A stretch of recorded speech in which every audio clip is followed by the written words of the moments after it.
It's your boy T-Bone Blast. I'm on the check-in with the Talking That Walk episode number 12. Yeah, I know it's been a minute. I make no excuses. But the thing is, I'm here with y'all now, so that's all that matters. So let's get to it. Today's story, crazy.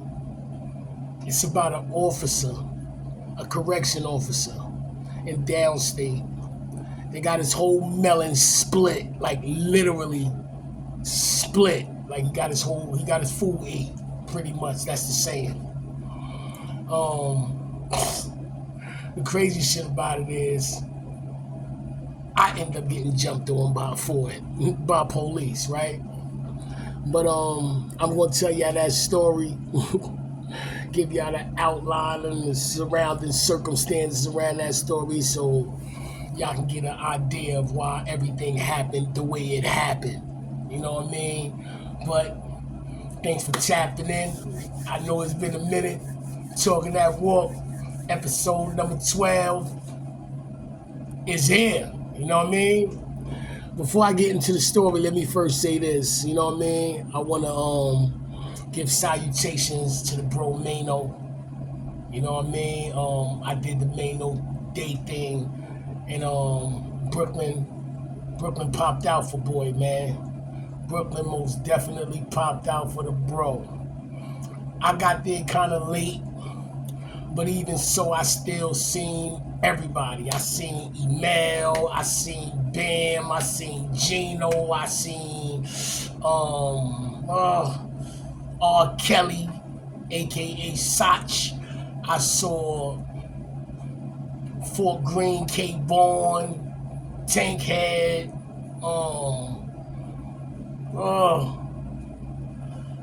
I saw a lot of people, man. Word, man. I saw a lot of my son Heem from out of Marcy, Mo Dog.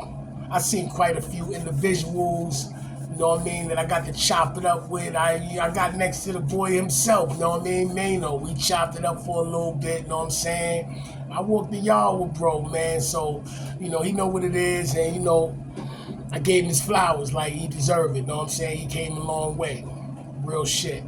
But being there, I'm not gonna front. I love seeing the peoples. Like, I know we talk about a lot of jail shit on the episode, on these podcasts and shit. We don't talk enough about the bros that went home and did some things with their lives. We don't talk enough about that, man. And it's not even all about rap music. Like, you got dudes owning restaurants and owning trucking companies, juice bars, got real good positions in organizations that can plug other dudes in. You know what I'm saying? It's like, and like, who knew? Like, most of these dudes was like, we was wilding. Nobody saw this. So when I see like dudes was really looking beautiful, like, I'm not talking about just in gear wise, that too, but I'm talking about like just healthy. You know what I'm saying? Dudes age well. A lot of cats age really well. You know what I'm saying? And of course, I'm happy to be one of them individuals. But yeah, man. But Brooklyn did pop out for bro, man, and salute to the boy, man. Actually, that day fell on his mother's birthday. You know what I'm saying? But salute to him, salute to the whole Brooklyn, salute to all the comrades that popped out, man. I know I missed some names, but it was just, and it was a lot of people that, because I got there late, so there's a lot of people that was there that by the time I pulled up, they was gone, and I'm like, oh, man, you know what I'm saying? But it was a good look. I'm glad I went, you know what I'm saying? All right, but anyway,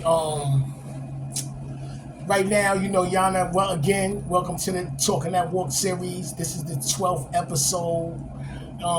It took me a minute to get to it, but I'm here.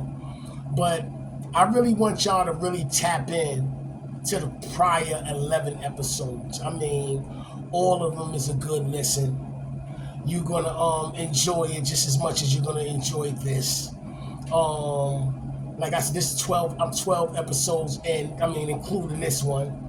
And I just feel like my stories is just not a bunch of reckless talk. Like it's. I always make sure I, leave some type of food for thought for the peoples that's tuning in.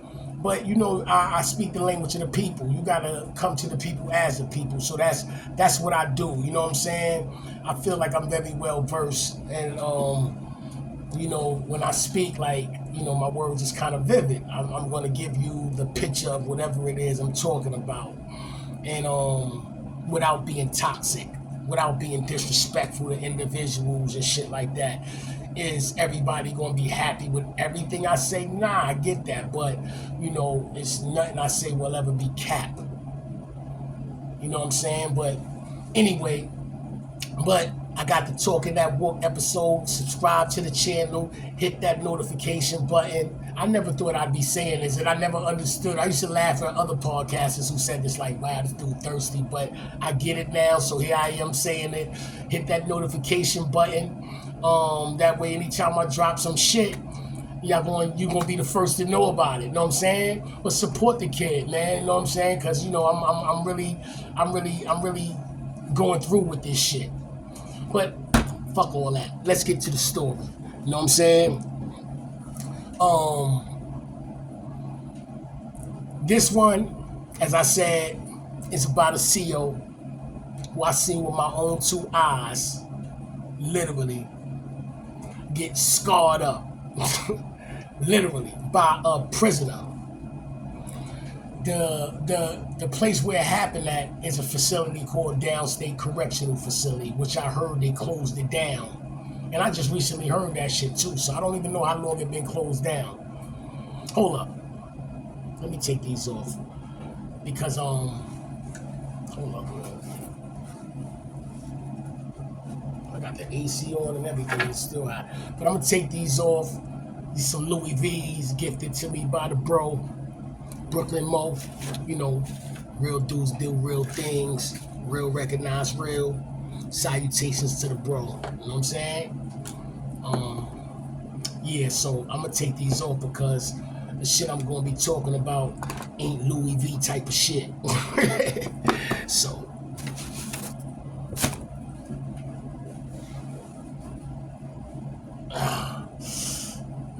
this is more fitting. All right, but anyway, salute. Welcome to episode number 12 of that Talking That Walk series. Today's story, as I said, is about a CEO that, I would say was at the wrong place at the wrong time, and he got cut, he got shot, you know what I mean? The facility that happened in was in Downstate Correctional Facility, which I just recently heard they closed it down. I don't know how long it been closed, but they closed it down. Not because of this though. I'm taking y'all back to 1998. Downstate, I gotta explain this because all my viewers ain't been through the New York State prison system, so let me briefly explain. Downstate is a reception facility. It's a facility that when you first get convicted, after you get sentenced and you receive your sentence for whatever you was convicted for, they send you there and they determine from there which jail you're gonna go to. If you classified a medium, if you classified max, or whatever the case, and they send you to whatever jail you go into from there. So you get to see everybody. A lot of shit happens in Downstate because of this, because you got a lot of dudes coming up north with that Rikers Island energy or that Van Holler energy or whatever them surrounding county energies. And when you in when you in a jail, it's like, you kind of got a little more room to get crazy. So Downstate, you got dudes that have beef with each other from these jails, so they all meet up at Downstate, and a lot of shit be happening. In fact, the story I'm about to get into, I was keep locked because me, myself, I got into an incident, which is why I was keep locked. You know what I'm saying? Which is a 23-hour lockdown where, I ran into an adversary and we did a little something, and I ended up keep locked. And I'm going to tell that story in a later episode, you know what I'm saying? But focusing on this story right here, I'm Keep Lock. And I got a little quite while of being Keep Lock. I got a little minute to go. So every day in Keep Lock, Downstate, they get all the Keep Locks together and we go to this little circle area for our little 1 hour recreation. You know what I'm saying? And we be looking forward to that 1 hour recreation. We get to smoke our little cigarettes. Well, I don't smoke, but people get to smoke their little cigarettes. Police pull over, smoke our little bud. But we get to converse with each other, so we look forward to that little 1 hour recreation. But like I said earlier, shit be happening. But this group of people, I was like the only neutral guy that was in that Keep Lock circle right there. Everybody else was blood. So we'd be out in the yard, we chilling, everybody chilling and shit like that for that little 1 hour. You had Big Wadu that was from Brownsville. You had Peachy, rest in peace. You had Maino would come to the yard. Maino Valentine, Maino from Red Hook / Queens somewhere. You had 2 male murders. They both was from Manhattan. One from Harlem, one from Lower East Side. They both knew how to rap too. Everybody, all them dudes was bloods, but I was cool with all of them. We used to all be up in the Keep Lock rec together, conversing, talking about shit, whatever the case may be. So, but it was also, a couple of other blood dudes. I don't remember their name, but one dude, I remember his name because he's the main character of this story. They used to call him L.I. He was from Long Island. So, back then, it was a big thing if you was blood. A lot of dudes would check to see, how you became blood, like what food you ate. And when dudes said if you ate some food, that's referring to you cutting somebody. Did you ever eat some food? You know what I mean? And some dudes became blood because they was the younger brothers or the co-defendants or the nephews or somebody that was popping. And that might be okay for that moment, but when you go somewhere else and that person ain't no longer with you, eventually somebody gonna come up to you, you blood, how you became blood, and shit like that. So the kid Eli, he was from Long Island. He was like 17 years old, 17, 18 years old. He was a young kid. But I remember he saying he had 20 to life. He had a 20 to life bid. So dudes was fucking with him. Not really nothing serious. At least I ain't look at it. I ain't see it that way. Like, yo, man, you ain't never clapped nothing. How you became blood and all this and all that. You know what I mean? So one day, we this is not, they fucking with him here and there. Not every day, but here and there. It wasn't really enough for me to really pay attention to. But one day, Wadu come up to me. He said, yo, T-Bone, you got your ratchet on you? I'm like, yeah, well, what up? He was like, yo, put it away. I was like, for what? You know what I'm saying? He said, because the young dude, Eli, he about to eat some food. Now, it was a Spanish dude in the yard.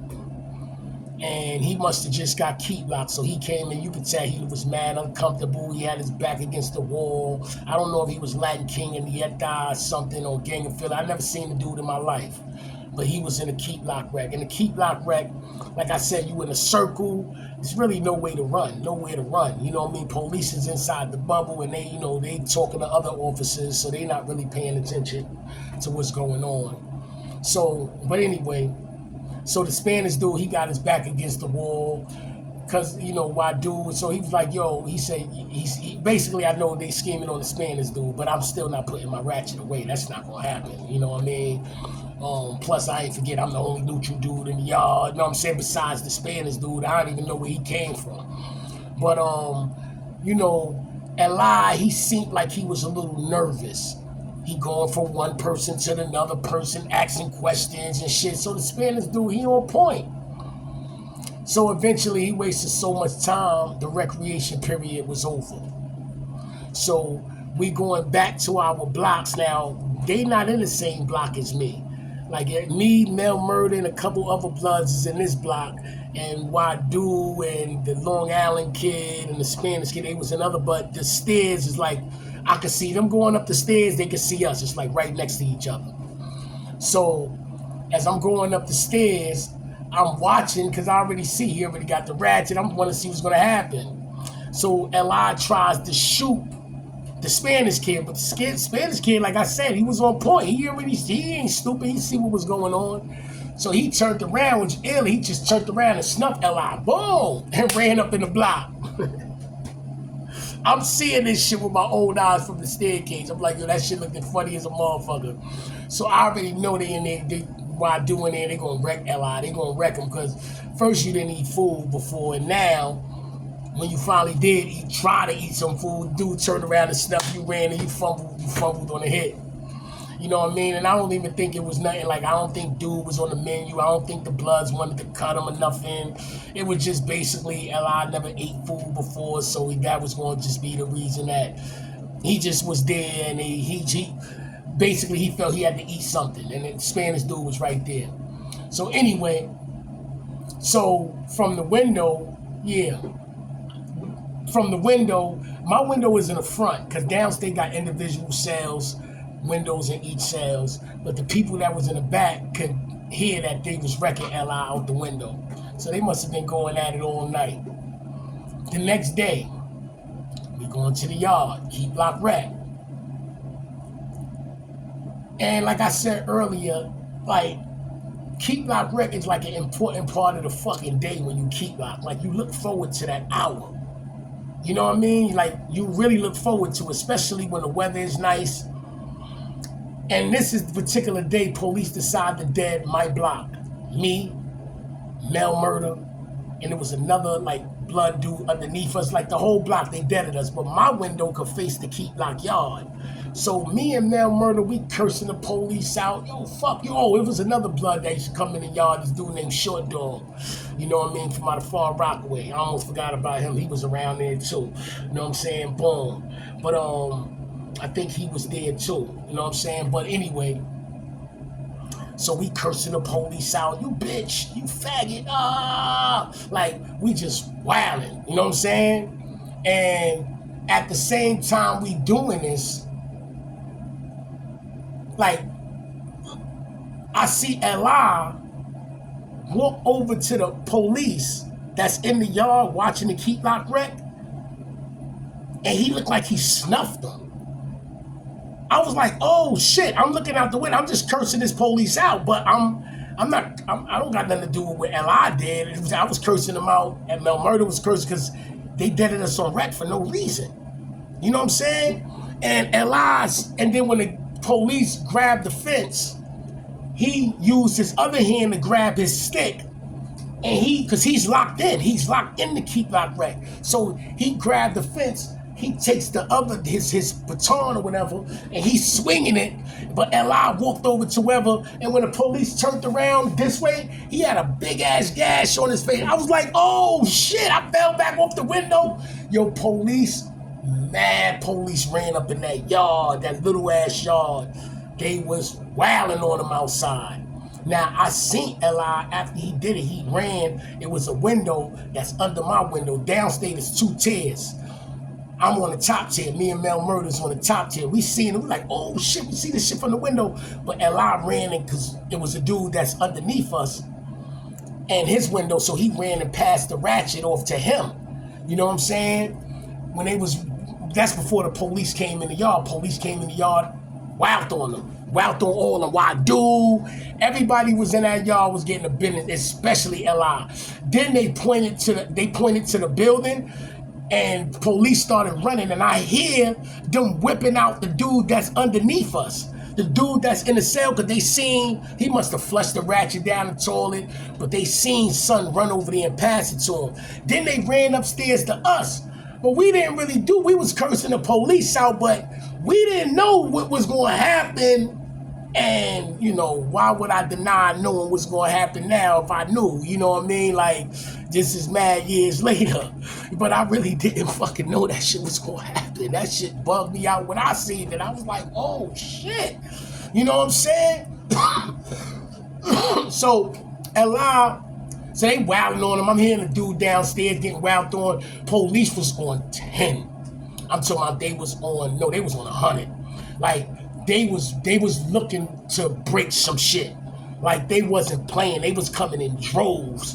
So they ran up in me and Mel Murder cell, and they Put your hands on the fucking wall. I'm listening to him. Put your hands on the wall. Put your hands on the wall. You know what I'm saying? Boom. I hear what they telling him. I can't see him, but I hear what they telling him. And, you know, I'm like, oh, man, I know.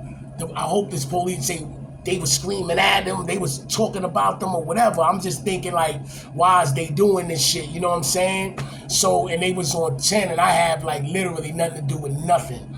So they was, like, roughly, like, grabbing the back of our necks. I mean, my neck. I don't know what I'm assuming they was wilding on him too. But they wasn't really doing nothing. And, you know, normally I'm coming up off that wall. Like, what the fuck? You know what I'm saying? But this particular time, I ain't gonna hold y'all, man. I kind of like, I ain't really want to smoke this time. I was like, nah, they on 10. They looking to murder something. Like, it's just me. Like, you know what I mean? And they all up there.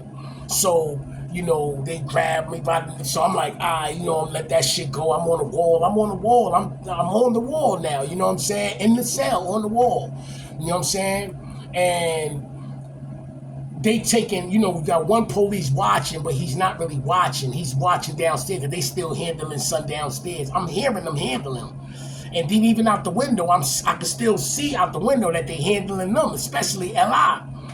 So, but they take it so long that I'm not really conscious what I'm doing. But instead of me having my hands like this, I leaned on the wall just to rest my arm, because my shit was getting tired.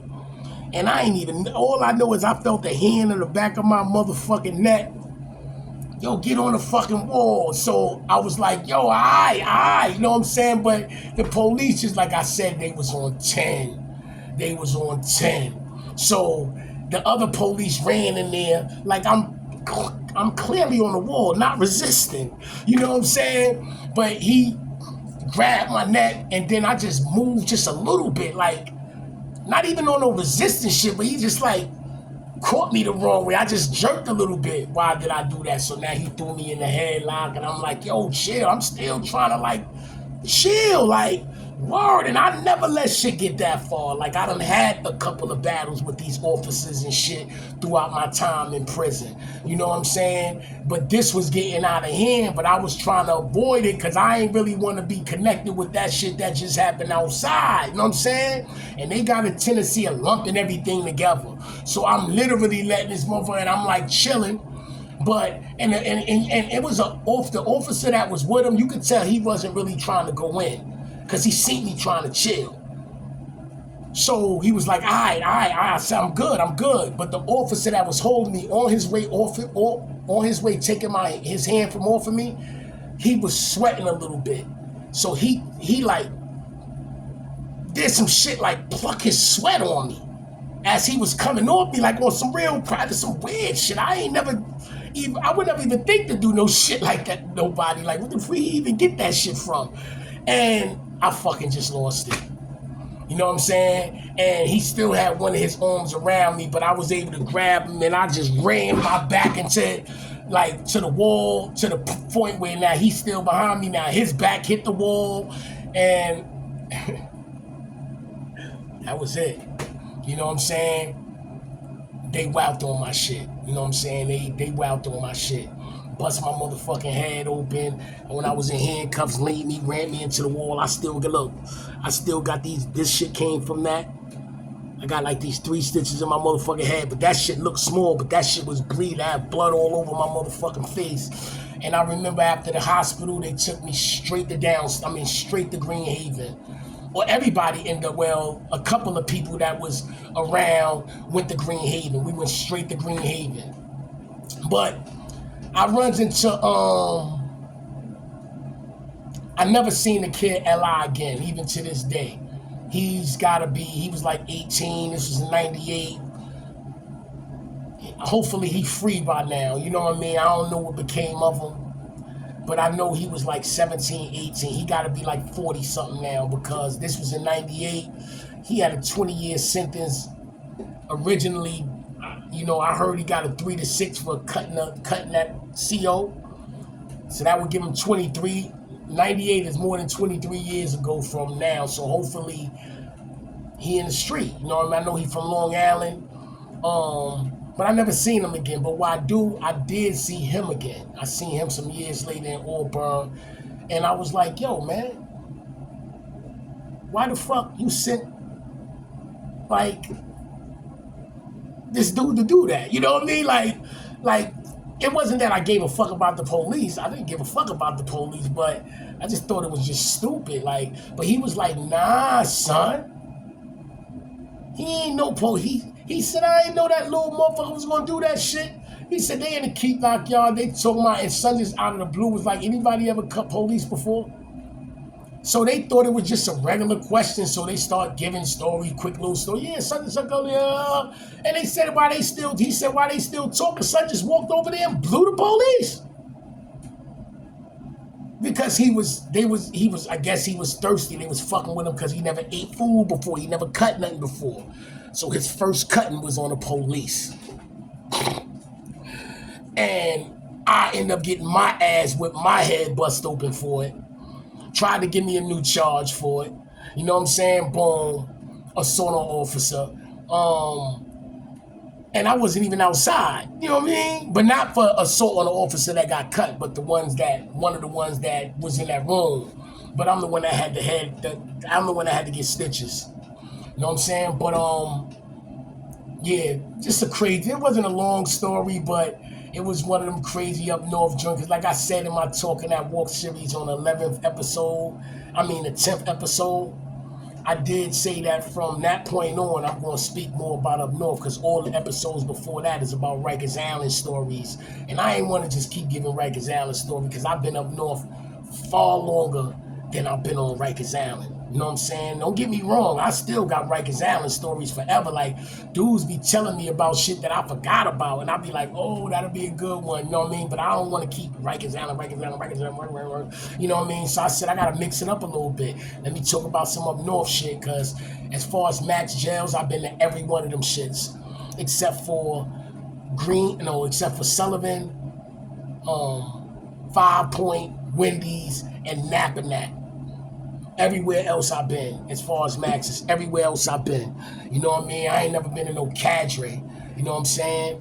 But if I was in the box, Southport, I was in the box. If I was in upstate, I was in the box. I never was in no cadre. But yeah, but I've been all them shit. So I got mad, and I've been, 23 years of my life. You know what I'm saying? Shit, I'm 48. 23 years of my life, 23 years of that was spent in a can. 23 years of that was spent in the can. The prime years at that, late teens, most of the 20s, all of my 30s, and half of my 40s. You know what I'm saying? And, which is crazy.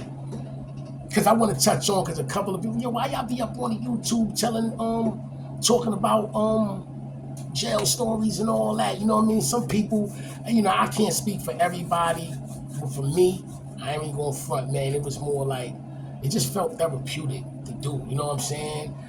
I ain't being toxic or nothing. It just, it's like, and I don't want to compare this to no NBA shit, you know what I mean? But I'm going to make a slight comparison. I was watching the Kevin Garnett podcast, all the former basketball players, and even some current ones got podcasts. Rasheed Rollins got a podcast. Quentin Richardson and Darius Miles got a podcast. It's a couple of basketball. Chris Paul, he still play. No, excuse me, Paul George, he still playing. He got a podcast. So they get up there, they talk. Gilbert Arenas, he got a podcast. So a lot of sports people, former players, they got podcasts. And what they do is they talk about a lot of shit that they live, you know what I'm saying? Like behind the scenes shit, because we only see the games. But when I was looking at Kevin Garnett shit, Kevin Garnett was telling a story. I look at Kevin Garnett, we about the same age, you know what I'm saying? Boom. And when he was on the court doing his thing, flying on planes, going from arena to arena, I was in a can on prison buses going from jail to jail, you know what I'm saying? So when he up there telling his story, that's his story that he has to tell. That's the story. That's his story. So my story, because at the same time he was doing that, his prime was spent on the court. My prime was spent there. My prime was spent in the can. I don't only talk about the can, but a lot of stories is about the kid, more so, like I said, therapeutic. You know what I'm saying? I got a story to tell. It just so happened it involves a lot of prison shit, at least for now, until I really start, you know what I mean, expanding a little more, which that's in the workings too. But yeah, so I get up here doing this shit, you know what I'm saying? It's for the younger people. It's either gonna prepare you or prevent you. It's gonna, you're gonna listen to this and you're gonna probably stop doing the stupid shit you do, so you don't have to experience the shit that I'll be talking on this shit. So it's gonna prevent you from doing stupid shit, or it's gonna prepare you. You might say, all right, fuck it, I can handle all that. And maybe, when you get there, if you get knocked off and you have to go through them jails and shit, maybe it's something that you heard that maybe can help you with a situation that you might find yourself in. You know what I mean? But I'd rather for it to be the first one. I'd rather for the shit to prevent you. But yeah, man, and I get up on these podcasts sometimes, and that's another thing. We all on these podcasts, we all trying to win. We all trying to, whether you're a rapper, because me, I'm a networking dude. I'm a dude that when you listen to my podcast, I shout other podcasts out. I do songs with other rappers that's not even on my team. You know what I'm saying? Like, I believe in that. Like, a networking system, I believe that's very important. I don't mind showing love, you know what I'm saying? I'm not saying, like, never been like I'm a good dude. I might have did fucked up shit here and there, but never no foul shit. You know what I mean? I ain't in the business of playing with people, and I ain't in the business of allowing nobody to play with me. You know what I mean? Fuck, is you crazy? You know what I mean? So, when I show love, it's genuine. I don't mind giving shout outs. I don't mind connecting with people. Like, anybody who been around me, it's not just a waste of time. Like, you benefit. I'll connect you to this person that you might have never met that can assist you into whatever you got going on, or whatever way I can help you. That's how I am, because I always felt like we all trying to, and that's what's crazy about us as black people. We don't have no type of economic protection. Individuals got money, but as a whole race, we don't have that. We don't have no economic structure for us. You know what I mean? Because on every level, it's always some type of bullshit. You know what I mean? If a motherfucker ain't hating on you, he's trying to block you, which is still a form of hate. So, for me, it's about everybody just, come together, pool your resources, make something happen, and I guarantee you it's going to be an abundance of winners. Everybody want to be the first one to say they did. That shit is corny. You know what I mean? I'm actually about to do an interview with a podcast called The Union Experience, which is hosted by two brothers. One by the name of Rail Holler, one by the name of DJ Damage. DJ Damage, I spoke salute to you, bro. I spoke to you. We supposed to be on for Tuesday, you know what I mean, 7:30. Most likely we're going to be talking about the 50 Villains Deep shit. I got plugged into him through a FemC, a female MC named Bonnie. One of the hottest lyricists. I put the bag on her against any female, dead ass, you know what I mean? Don't take my word. Tap into her YouTube channel, Bonnie. Listen to her bars. Crazy. You know what I mean? But anyway, she plugged me into this podcast, The Union Experience, which I appreciate. I'm going to go represent, you know what I mean? I'm going to go speak up, you know what I mean? Talk about this 50 Villains Deep shit, how that shit came into fruition. And that's gonna be that, you know what I'm saying? And with that said, man, I'm gonna now close, man. This episode number 12. Don't forget, hit that subscribe button, hit that notification symbol. What else I gotta say? Let me see. Oh yeah, share this shit. You know what I mean? Tell a friend to tell a friend. Don't be selfish.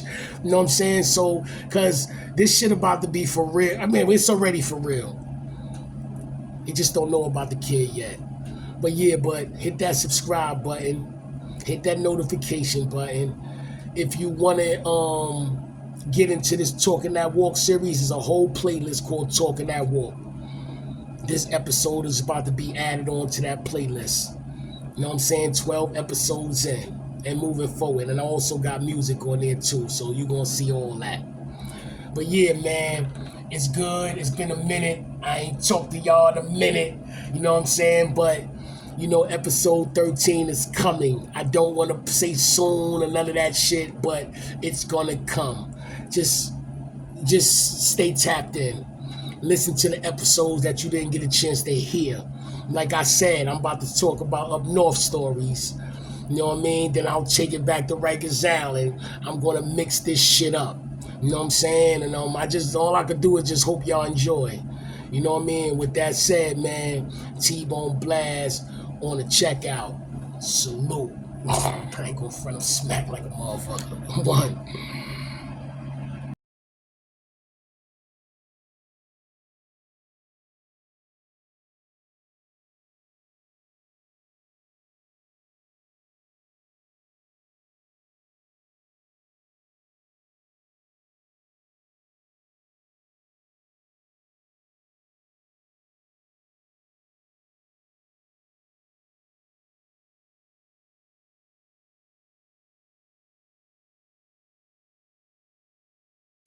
T-Bone Blast, Brooklyn approved. Pull up.